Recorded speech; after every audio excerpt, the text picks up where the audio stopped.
Assalamualaikum Ibu Pani. Waalaikumsalam. Apa kabarnya hari ini? Alhamdulillah baik Bu Atin. Alhamdulillah sehat ya. Iya. Begini Bu Pani, kemarin kan saya sudah menyampaikan kepada Bu Pani nih tentang tugas yang saya dapatkan dari kegiatan calon guru penggerak nih. Nah, untuk melakukan supervisi di kelas Ibu. Nah, untuk supervisi akademik ini ada 3 tahapan Bu yang akan saya lakukan. Yang pertama yaitu pra-observasi, yang kedua observasi, dan yang ketiga pasca observasi. Apakah kira-kira Bu Pani ada waktu nih? Untuk itu tentu saja ada waktu. Kebetulan saya punya jam kosong nih Bu Atin. Jadi sehingga kita bisa berdiskusi untuk pembelajaran berikutnya. Oke, terima kasih Bu Pani. Ya.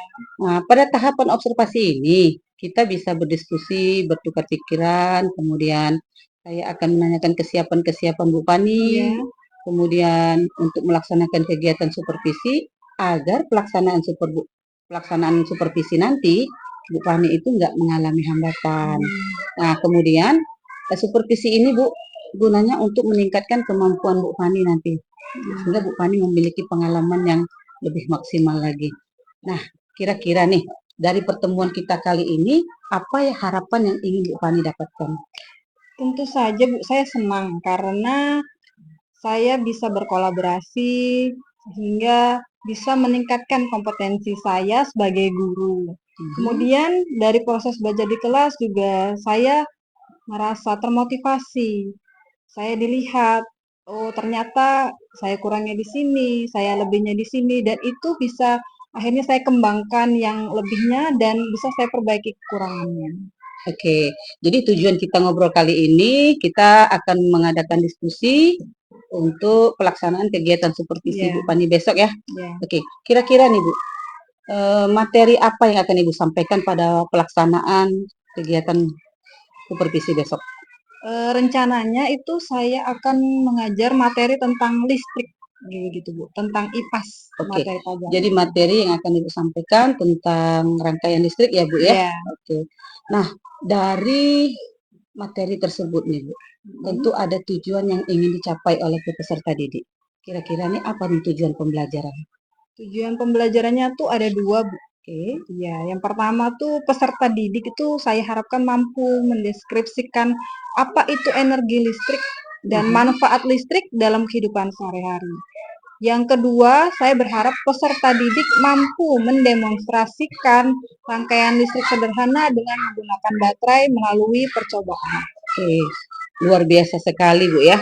Nah, dari tujuan yang akan Ibu lakukan nih, dari tujuan pembelajaran, kira-kira area apa yang ingin Ibu kembangkan? Oh, yang pertama itu tentunya anak-anak lebih memahami manfaat listrik dalam kehidupan sehari-hari mereka. Karena kan kita tahu itu listrik berkesinambungan dalam kehidupan kita. Sangat dekat dengan kita. Yang kedua, dengan tujuan pengamatan, nanti mereka akan membentuk kelompok diskusi. Jadi anak-anak itu melakukan percobaan sederhana mengenai sebuah proyek terkait tentang rangkaian listrik. Mereka akan membuat model sederhana dari listrik itu sendiri. Jadi ada kerjasama yang baik Bu ya, tentunya dengan anak-anak, mereka dengan teman-temannya sejawatnya. Oke, jadi area yang ingin Ibu kembangkan nanti, yang pertama murid paham tentang listrik. Yang kedua, mereka bisa berkolaborasi dalam melaksanakan proyek yang akan Ibu kerjakan nanti. Oke. Nah, kira-kira nih Bu, untuk melaksanakan kegiatan tersebut, persiapan-persiapan apa saja yang sudah Ibu lakukan? Seperti ini ya Bu, saya punya rencana pembelajaran nih. Saya membuat modul ajar tentunya, itu sudah jadi tanggung jawab guru gitu ya. Dan saya juga membuat model ajar berdiferensiasi dan juga mencoba mencantumkan HSE sehingga anak-anak itu mampu rileks dalam belajar. Kemudian yang Ibu beri bimbingan kemarin itu untuk mencantumkan KSE dengan model ajar, saya juga menyusun LKK supaya anak mampu berdiskusi, berkolaborasi sama kelompoknya. Nah, nanti meskipun dalam satu kelompok itu berbeda-beda, mereka akan merasakan eksperimen bagaimana sih kerja dalam kelompok dengan kemampuan yang berbeda-beda. Mereka mendapatkan LKPD-nya sehingga mereka mampu menyiapkan alat peraga untuk melakukan percobaan. Oke, alhamdulillah. Ternyata persiapan Ibu Fani ini sudah luar biasa sekali ya Bu ya. Alhamdulillah ya. Nah, selanjutnya nih Bu, strategi apa yang akan Ibu gunakan di modul ajar yang Ibu pakai? Strateginya itu ya Bu, saya mencoba untuk menerapkan pembelajaran berdiferensiasi karena menurut saya sangat menarik gitu kan. Dan ini sebenarnya baru juga buat saya, tapi saya berani tertantang untuk mencoba melakukan pembelajaran dengan berdiferensiasi.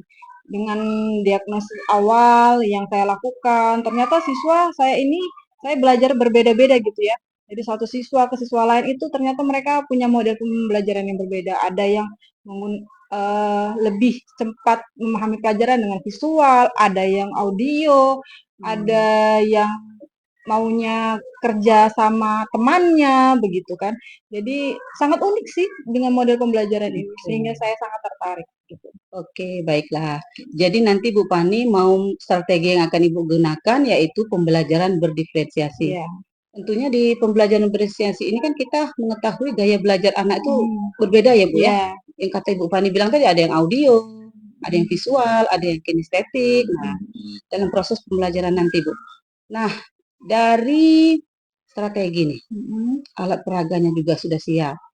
Kira-kira nih, kapan pelaksanaan proses pembelajaran ini akan dilakukan? Oke, sepertinya besok pagi Bu, karena pada pertemuan sebelumnya kita memang juga sudah bahas tentang sumber listrik dan anak-anak juga sudah saya siapkan dan mereka sudah memilih kelompoknya sendiri berdasarkan gaya belajar mereka dan saya sudah menyuruh anak-anak untuk membawa alat peraganya itu sesuai dengan tugasnya masing-masing. Oke, jadi besok hari Selasa kita akan Bu Fani akan melakukan praktik. Ya, Nah, jadi saya akan datang ke kelas Bu Fani nih untuk melakukan supervisi dan juga saya akan melihat langkah-langkah yang sudah Bu Fani terapkan. Kemudian lagi setelah Bu Fani melakukan kegiatan pembelajaran, Bu, kita akan melakukan kembali pertemuan berikutnya yaitu pasca observasi.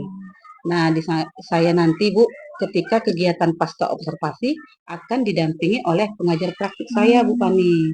Nah, sebelum saya mengakhiri obrolan kita, kira-kira nih apa yang Ibu Fani dapatkan dari obrolan kita kali ini? Saya mendapatkan gambaran untuk pembelajaran saya besok nih, saya harus seperti apa. Jadi itu juga bagian dari memotivasi saya gitu. Saya mendapatkan gambaran tentang strategi pembelajarannya dan juga media pembelajaran yang akan saya tampilkan untuk pembelajaran. Oke, baiklah Bu Fani, terima kasih atas waktunya sudah berbincang-bincang dengan saya di kegiatan pra-observasi ini. Sampai ketemu besok ya Bu ya, saya akan ke kelas Ibu.